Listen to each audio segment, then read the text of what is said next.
Amém. Então, estamos retomando aqui o nosso curso de maturidade no Espírito, no assunto Operações do Espírito Santo. E nós compartilhamos nas aulas anteriores,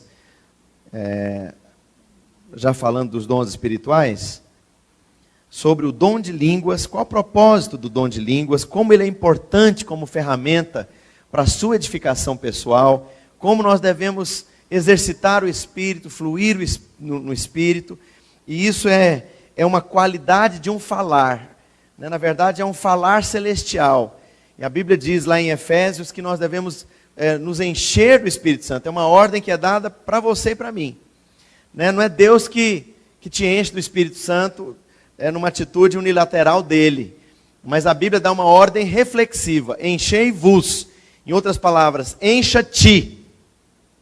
Então é eu que me encho do Espírito Santo. Como?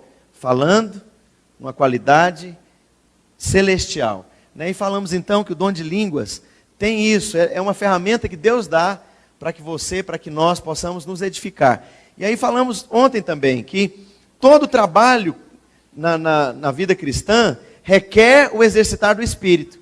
Se o seu Espírito não foi exercitado para adorar, você não adorou coisa nenhuma, você cantou uns corinhos. Se o seu Espírito não foi exercitado no aconselhamento, você deu lá uns palpites na vida do outro. Mas aquilo não foi algo baseado em algo genuíno. Se você ministrou algo que não fluiu do Espírito de Deus, aquilo não é capaz de produzir fé no Espírito de quem ouve. Se você não fluiu no Espírito, ao pregar uma palavra evangelística, aquilo não vai se transformar em ação de qual. Você fluiu no Espírito, e aí uma coisa que é relegada a segundo plano, né, nós achamos que o dom de línguas é uma coisa secundária, é que, na verdade, deixamos de usar uma ferramenta magnífica, preciosa, que Deus nos dá para a nossa edificação pessoal. Então, quanto mais você falar em línguas, não apenas, né, e é preciso tomar cuidado para não falar coisa decorada, porque se o seu espírito também não é requerido para falar em línguas, a nossa mente é tão traiçoeira que você vai falar o que você decorou. Alabastúrias, néreas, candelárias, dorianas e cineradas. Se, Aracibalambinha foi, eu vou. Né? E daí para pior. Então, a questão é, o seu espírito foi exercitado? Se o seu espírito não foi exercitado, isso aí não é algo espiritual, isso aí não levou a nada. Agora, a palavra diz, como nós já mencionamos, enchei-vos do Espírito, falando. E Deus te dá uma ferramenta. E essa ferramenta, compartilhamos também nas aulas anteriores, que é uma ferramenta que Deus te dá para disciplinar a sua mente, para que a sua mente seja posta no Espírito, e ela siga o seu Espírito. Né? Nós temos uma mente confusa e difusa, muitas vezes. Você pensa em 30 coisas ao mesmo tempo. Uma mente indisciplinada, né? E o Watchman Nee fala que o crente carnal, ele é confuso, né? A alma dele é confusa, né? Ele é prolixo, ele fala pelos cotovelos, e ele não fala concatenadamente. À medida que o quebrantamento de Deus opera na sua vida, né? Essa é uma tendência, você vai tendo a sua alma também tranquilizada, como diz o salmista, fiz calar a minha alma. Então Deus nos dá o dom de línguas também como ferramenta para você disciplinar a sua mente. Porque como mencionamos, a sua mente fica infrutífera, né? Como Paulo diz, mas é de propósito mesmo. E aí isso é um grande problema para os irmãos que são muito racionais, que querem explicar tudo, e acham que servir a Deus é sempre só na base da razão e da mente. Aí eles têm um problema prático na teologia. Por quê? Porque o apóstolo Paulo, tão eloquente, tão inteligente, tão teólogo, né? Ele disse, textualmente, está lá, quando eu falo em línguas, a minha mente fica infrutífera. Em outras palavras, eu não entendo patavina do que eu falo. Mas não é para entender mesmo, é para a sua mente seguir o Espírito e ficar calada. Para se acalmar, porque existem regiões do nosso ser que são mais nobres do que a mente. Então, no nosso Espírito é onde Deus fala. As impressões vêm no Espírito e, por consequência, se tornam claras na mente. Mas elas não começam na mente. Então, o dom de línguas, ele tem uma implicação prática preciosa demais, né? Nós devemos cultivar, ensinar, recomendar isso, ter tempo esperando em Deus, né? Nós, de certa forma, perdemos isso. reuniões para aguardar na presença de Deus, adorar, orar, e agora cada um está lá, vamos aguardar na presença de Deus. Aguardar o quê? Estou ali amando o Senhor, estou ali servindo o Senhor, estou ali voltado para o meu espírito, bebendo dele, calado, quieto, desfrutando da presença de alguém que é muito querido, muito precioso para mim, que é o Senhor. Esse fluir do Espírito em línguas é o ambiente onde vai fluir também, como dissemos nas aulas anteriores, o interpretar das línguas, o dom de interpretação de línguas. E na última aula nós introduzimos o terceiro dom verbal. Nós classificamos os 9 dons em 3 grupos: os dons verbais, línguas, interpretação de línguas e profecias. Os dons de revelação, que é o dom da palavra de sabedoria, discernimento de espíritos e palavra de conhecimento. E dons de habilidade, que é o dom da fé, dons de cura e dom de operação de milagres. Então, na última aula nós introduzimos o dom de profecia. Eu vou dizer uma coisa para os irmãos, eu amo esse dom. Eu já tive cada experiência maluca com esse tipo de dom. Situações assim, tremendas. Eu era novo convertido, cheirando a leite. E com aquela mente que parecia aeroporto que pousa tudo, né? O novo convertido, ele não seleciona a mente, né? O que ele vai pensar, é muito tolo em saber discernir os pensamentos. A Bíblia diz lá em Hebreus, salvo erro, 5,14, que o alimento sólido é para os adultos, para aqueles que têm pela prática as suas faculdades espirituais exercitadas para discernir não somente o bem, mas também para discernir o mal. Então alguém que é experiente no Espírito discerne o mal. Então ele não segue sugestões que o diabo lança na sua mente. Mas eu, novo convertido, muito cheirando a leite, né, um pé de vento lá de opressão na mente, uns negócios, eu ficava confuso. Eu lembro que eu fui num retiro de mocidade, né, mover de Deus ali, né, o povo vivendo naquela época o auge do avivamento carismático aqui em Goiânia, 1976. Muita gente nem nascida ainda.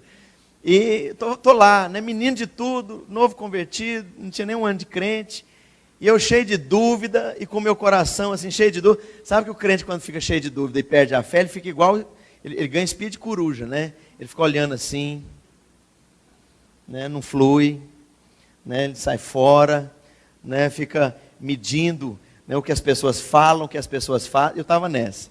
Aí a gente foi lá, depois da reunião, uma reunião de oração, e Deus começou a mover, o povo batizado no Espírito Santo, e o pau quebrando. Daqui a pouco, um irmão que foi até professor aqui no CEID, o Mário Antônio, da época lá da Bom Pastor, na época que Martinho Lutero traduziu a Bíblia para o alemão ainda. E esse irmão, a gente estava lá na reunião de oração, e esse sujeito começou a profetizar. E dando uma palavra profética para uma moça lá, da turminha, da nossa patota, né? E eu estava no meio daquele povo, todo mundo mais velho que eu. E eu comecei a duvidar, falar, mas será que isso é Deus? E como é que pode, né, esse sujeito aí falando pelo Espírito? E comecei a questionar, né, algumas coisas muito práticas sobre aquilo que ele estava falando. Irmãos, o sujeito parou a palavra profética, né, e Deus, foi Deus ali falando comigo. E Deus se voltou para mim, né, e falando, por que você duvida do que eu estou falando? Você está duvidando disso, você está perguntando isso. É eu que estou falando mesmo. O que mais que você quer saber? E dessa forma, eu quase morri de virar do avesso, né? E assim, aquilo foi uma experiência tão contundente com o dom de profecia, porque assim, Deus foi condescendente, Deus foi amoroso comigo, porque Ele não precisava, enfim, né? Em outras situações, eu lembro que numa conferência lá em Anápolis, né, da Igreja Presbiteriana Renovada, estou lá, e estou buscando a Deus. Era uma fase que eu estava orando muito e falando para Deus, Senhor, onde é que está a fonte? Eu quero o poço, né? E eu, assim, com o meu palavreado, né, de garoto e tudo, onde é que está o poço? Fala onde está a fonte, me leva até a fonte, eu quero do Senhor, eu quero beber do Senhor. E eu estou lá orando, irmão, sai lá do outro lado da vida, lá uma veinha de cocorote, lá daquelas rodeiras de cabelo, lá daquelas pitucas né, assim, bem caracterizada mesmo, aquelas velhinhas de óculos lá, com saião, e vem para o meu lado. Taca a mão na minha cabeça, e aí ela fala: ô filho, eu estou contigo, a fonte está aí disponível para você, eu sou o poço. Deus usando na palavra profética as palavras, as terminologias, uma a uma, que só eu sabia no meu tempo e na minha busca com Ele. Né? E assim, tantas situações, né, que a gente teve experiência muito prática com esse dom. Como ele é precioso, como ele às vezes é fundamental para Deus confirmar alguma coisa que você já sabe no seu espírito. Você já tem convicção, né, como nós vamos mostrar daqui a pouco. Muitas vezes, ou a maior parte das vezes, o dom de profecia ele não vem para te dar uma direção que você não tem. Ele vem para confirmar o que Deus já está te dando percepção. Ele vem para confirmar algo que ele já vem trazendo convicções no seu coração. E você vai ver que essa é a experiência de Paulo, e é normalmente assim que flui o dom de profecia. Então, falamos ontem que profetizar, vamos pegar o texto base, né? 1 Coríntios 12, 10. Há outro, operações de milagres, há outro, profecia. Então veja bem, essa palavra profecia, mencionamos na aula introdutória desse assunto, de dom profético, que nossos irmãos de igrejas históricas, eles têm dificuldade com isso. Porque têm dificuldade em compreender, em aceitar o sobrenatural, aquilo que vai além da mente. E eles costumam dizer que profecia, então, é toda vez que você está ensinando. Então, para eles, o que eu estou fazendo aqui agora, para você, eu estou profetizando. De certa forma, se você está se expressando com palavras inspiradas, isso pode ser considerado dessa forma, nesse entendimento, profecia, sim. Mas não é o que o dom se refere aqui, em Coríntios 12, e também não é o que nós vemos claramente no livro de Atos, quando a Bíblia menciona um tal profeta Ágabo, que nós vamos mencionar também daqui a pouco. Então, qual que é o propósito do dom de profecia? Primeiro, edificar a igreja. O que significa edificar? Estimular, fortalecer, né? Tem a ver com inspirar, encorajar, exortar os crentes, tem a ver com reavivar, com confrontar, com desafiar, né? E também consolar.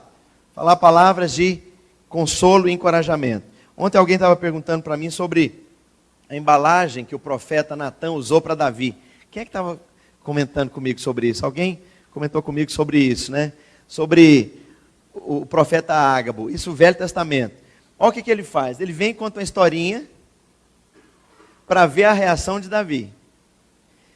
E na reação de Davi, aí ele, assim diz o Senhor. Aí o pau quebrou.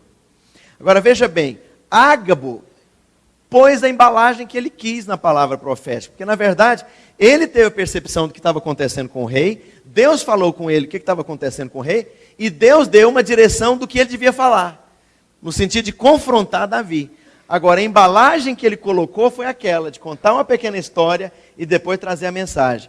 Né? Nós vamos entrar, entre aspas, na embalagem, né, que o profeta pode dar na profecia, pode dar a profecia daqui a pouco. Mas, então o propósito tem a ver com esse propósito santo, né, de encorajar, de fortalecer, de abençoar, de desafiar a igreja.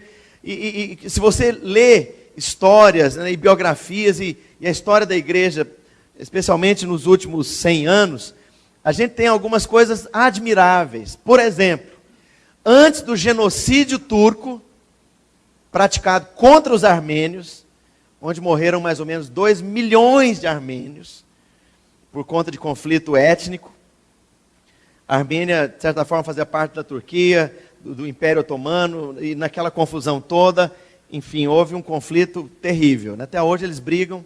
Recentemente foi assassinado um jornalista armênio, agora, recentemente, lá na Turquia, porque ele dizia, é preciso assumir que houve isso mesmo, e curar essa ferida. O cara foi assassinado, isso foi a semana aqui agora. Mas houve uma palavra profética, não sei quantos leram o livro O Povo Mais Feliz da Terra, do Demo Shakarian, que foi o fundador da DONEP Internacional. Esse cara já morreu alguns anos atrás. E ele conta nesse livro que lá no comecinho do século, antes do genocídio, Deus levantou um profeta. Nós estamos falando de Novo Testamento, não estamos falando de época do Velho Testamento. E esse profeta declarou que os irmãos deviam emigrar, que eles deviam deixar aquela terra, porque estava vindo uma grande provação, e Deus estava usando aquele tempo para adverti-los a sair da Armênia e emigrar. Vai embora. Isso é contado lá, né? Um profeta todo barbudo, tal, não sei o quê. E isso estimulou então um movimento de imigração. Nessa época, uma massa enorme de pessoas saiu da Armênia e eles foram livres do genocídio por ter obedecido essa palavra profética. Quem ficou, morreu. Então, eu não sei se vocês sabem, nós temos uma gigantesca comunidade armênia em São Paulo, né? Veio fugida desse genocídio. Lá em Jerusalém tem um quarto da cidade velha, é o quarto, né? É a parte da cidade velha de Jerusalém, Armênia, fugida desse genocídio. Você tem nos Estados Unidos uma comunidade imensa de armênios fugida desse genocídio. E é interessante, eles prosperaram tremendamente por ter obedecido a palavra profética que Deus tinha dado ali. Então veja bem, esse é um dom maravilhoso. E Paulo, para completar então o tal do exercitar do Espírito, do edificar pessoalmente com o dom de línguas, ele desafia, procure os melhores dons, né? Especialmente que profetizeis. E se você tem o dom de línguas, ore para que você possa profetizar. Então veja bem, se o dom de línguas é dado a todos, porque Deus quer a edificação de todos, significa que Deus quer que todos profetizem. Fala para o seu vizinho, Deus deseja que você seja um profeta. Agora, não confunda o dom de profetizar com a função do profeta. Lembra dos dons ministeriais? Então o dom do profeta, o profeta é aquele que Deus faz alinhar todas as coisas, inclusive o temperamento e a personalidade. O profeta ele tem um temperamento inquieto, ele não consegue ficar quieto muito tempo no mesmo lugar.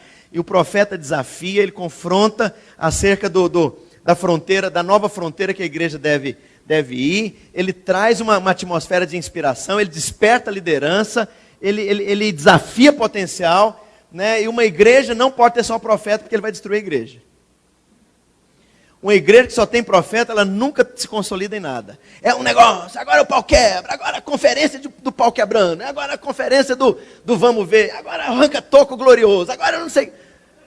Calma, você tem que ter um pastor que quieta e que estabelece processo, que estabelece etapas, que lança raízes, que tem paciência para discipular, sabe? Então veja bem, essa unção profética é maravilhosa.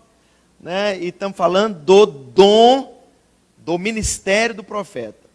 Não confunda com o que nós estamos falando aqui no curso de dom de profecia. Amém? Esse é um dom para edificar e abençoar o corpo.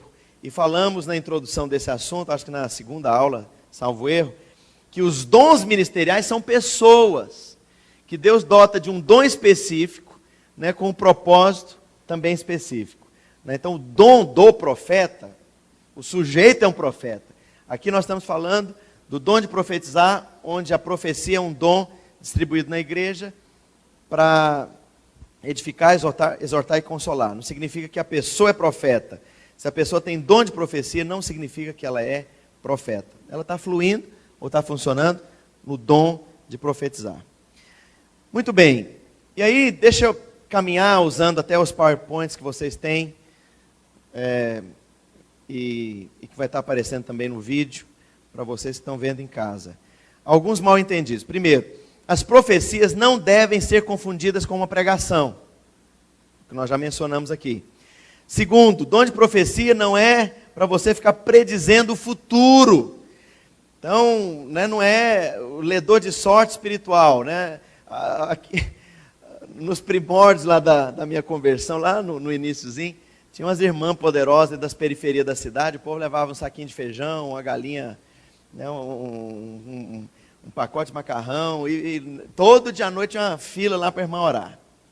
Né, e tinha de tudo, e cada abacaxi que a gente às vezes ouvia, é uma coisa assim, muito folclórica. Mas, por outro lado, como nós falamos agora há pouco, o dom de profecia vem para confirmar percepções que o Espírito Santo está dando a você. Então não entenda que nós vamos ficar aqui, eu não ouço a Deus, eu sou um surdo espiritual, né, carnal até o último fio de cabelo, aí Deus vai e usa o profeta ali para falar o que eu devo fazer da vida. Isso é absurdo. O propósito do dom de profecia não é para falar surdos. Mas, veja bem, à medida que eu estou ouvindo de Deus, à medida que eu busco ao Senhor, à medida que eu estou caminhando com o Senhor e Ele me traz percepções do que Ele deseja para a minha vida amanhã ou ano que vem, em muitas situações Deus vai usar o dom de profecia para confirmar aquilo que Ele já fala. Então fala para o seu vizinho, o dom de profecia vem confirmar direções que Deus já vem trazendo ao seu coração. Então ele confirma convicções. Diga, confirma convicções. Então essa é a maneira mais madura de você praticar o dom de profecia. De você usar o dom de profecia para confirmar que você já está ouvindo. Eu tive uma experiência muito prática com isso há muitos anos atrás. Nós já estávamos em Goiânia há muito tempo. Nós experimentávamos um pequeno avivamento na igreja onde a gente estava. Para vocês terem uma ideia, a gente tinha grupos familiares, né, não chamávamos células na época, e nós não evangelizávamos. A gente não tinha alvo, não tinha estratégia de evangelismo, distribuir folheto, pregação, cruzada, impacto, encontro, nada. A gente nem convidava ninguém, não tinha isso. Irmãos, e o povo convertia a rodo. Era impressionante. A gente tinha uma média de batismo entre 80 e 120 pessoas todo mês, sem fazer nada. Era sobrenatural, foi Deus mesmo fazendo isso. E eu lembro que em 92, dia 31 de dezembro, o Espírito Santo falou comigo, pessoalmente. Esse vai ser o seu último ano nessa igreja, nessa cidade. Quer dizer, o ano que começava, 93. E eu falei isso publicamente. E os irmãos, né, ninguém, nem a minha esposa deu muito crédito para aquilo. Mas Deus falou comigo. Sabe quando você sabe, porque tem certeza porque sabe? Foi o caso. E aquele ano as coisas começaram a encaixar. O nosso pastor na época, em contato com o pastor Lucas, que era o fundador da missão Projeto Amazônia, Missão Paz, começaram a entrar lá no acordo, fizeram aliança, tarará, e mandaram quem para Santarém? Joe. Né? E fomos para lá. Então, 93 foi o meu último ano, exatamente, 93 foi o meu último ano em Goiânia. 94 nós fomos para lá. Deus já tinha falado comigo. E vários irmãos vindo e orando e ministrando, né, traziam palavra de confirmação de coisas, dessa coisa que Deus já tinha trazido ao meu coração. Terceira, mal entendido. O dom de profecia não é para ficar te dando direção pessoal. Aí nós temos então um perigo imenso. Pessoas imaturas emocionalmente, pessoas imaturas na fé, por conta de quererem, às vezes até de maneira sincera, porém ingênua e tola, desejarem seguir a Deus, vão atrás de profeta. Ou às vezes ainda que não vai atrás de profeta. Um profeta encontrou e deu uma palavra profética ali. Eu já vi desastre acontecer em cima disso. Especialmente na área de casamento. Um casal da nossa igreja, eles vinham de uma igreja assim, bem desse ritmo, né? Sapatinho de fogo e profetada. E tá lá os dois solteiros, né? Não sei o quê. Aí vai lá uma profeta e fala, você é dela e ela é dele.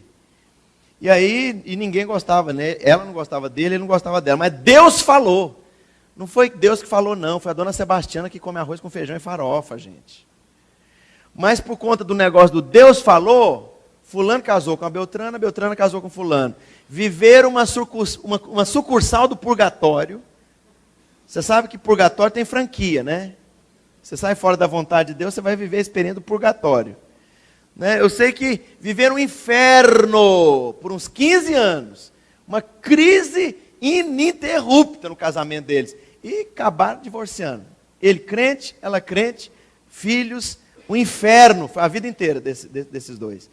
Agora, começou tudo errado. Sem afinidade, sem ter os mesmos sonhos, sem querer construir, né, uma intimidade baseada em Deus. Né, tudo errado desde o começo. Começou aonde? Na casa da dona Sebastiana profeta. Olha quanta direção estúpida, tola. Por quê? Porque a pessoa não ouve a Deus, vai ouvir o profeta. Profeta entre aspas, né? Quem tem o dom de profecia. Então, pelo amor de Deus, toma cuidado. Se não testificou no seu coração, se não produziu convicção no seu espírito, chuta que é laço, meu irmão.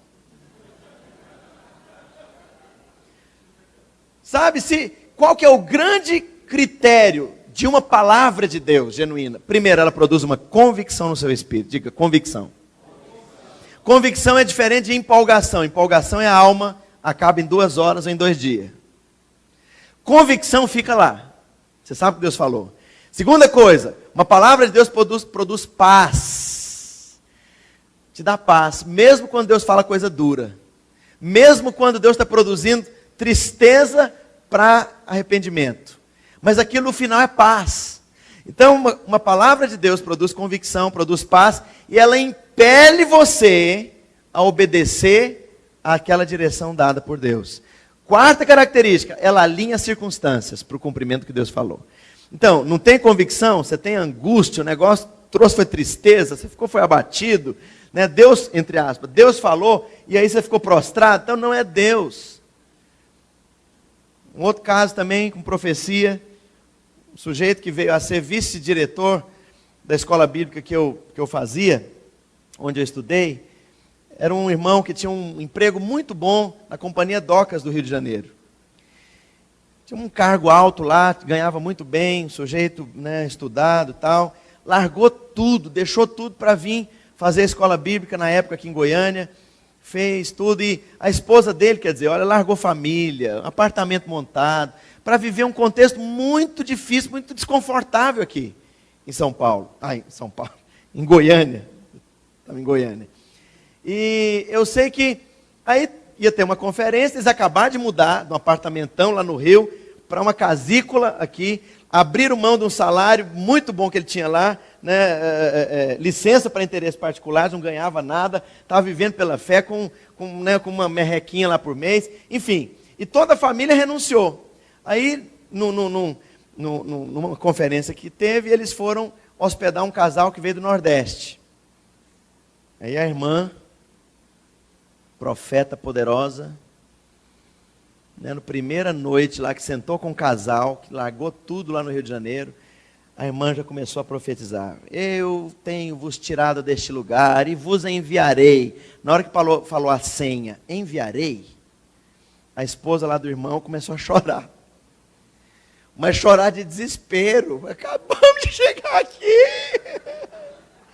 Agora que os meninos estão na escola, que nós estamos começando a ganhar normalidade de novo, o Senhor, né, já nos envia para outro lugar. E a irmã profeta, vendo que a esposa do irmão lá estava chorando, aí que ela ficou empolgada, porque a mulher está chorando, porque Deus está aquebrantando, né?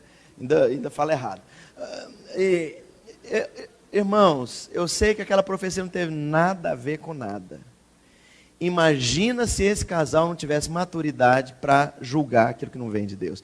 Então eu vou dizer uma coisa, não interessa quem deu a profecia, não interessa qual o conteúdo daquela profecia, o que você deve levar em conta? Testificou?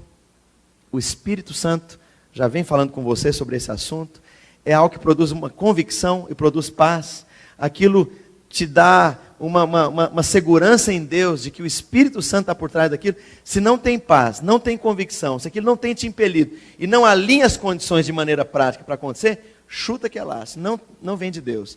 Então, é um problema as pessoas serem cegas espiritualmente, serem carnais e querer ser guiado por profecia.